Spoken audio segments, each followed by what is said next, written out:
In today's video, I'm going to teach you how to use captions in Google Meet if you want to make your meetings easier to follow, especially in noisy environments or when you want a little extra clarity.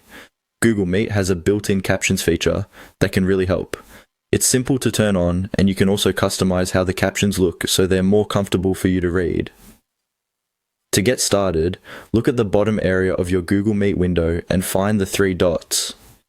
This is the More Options menu, where Google Meet keeps additional controls and settings that aren't shown directly on the main toolbar.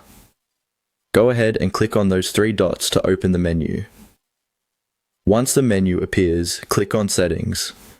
This will open the settings panel for your current meeting, where you can adjust different preferences related to audio, video, and accessibility features.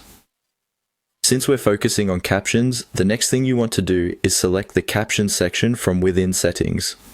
After you open the Captions section, look for the Live Caption option.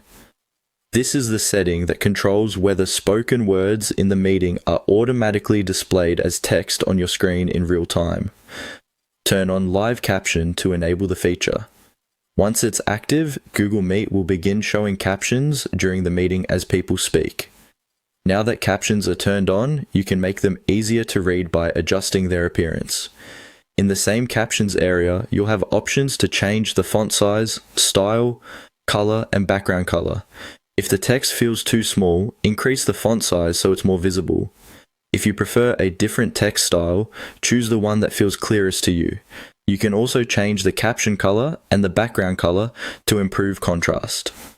This can be especially useful if the default caption appearance blends in too much with the meeting content or your screen. Take a moment to test different combinations until the captions feel comfortable and readable. The best settings usually depend on your screen size, brightness, and personal preference. And that's it. Once you've adjusted these options, you'll have live captions running in Google Meet with a look that works best for you. This is a great way to improve accessibility and make conversations easier to follow during meetings.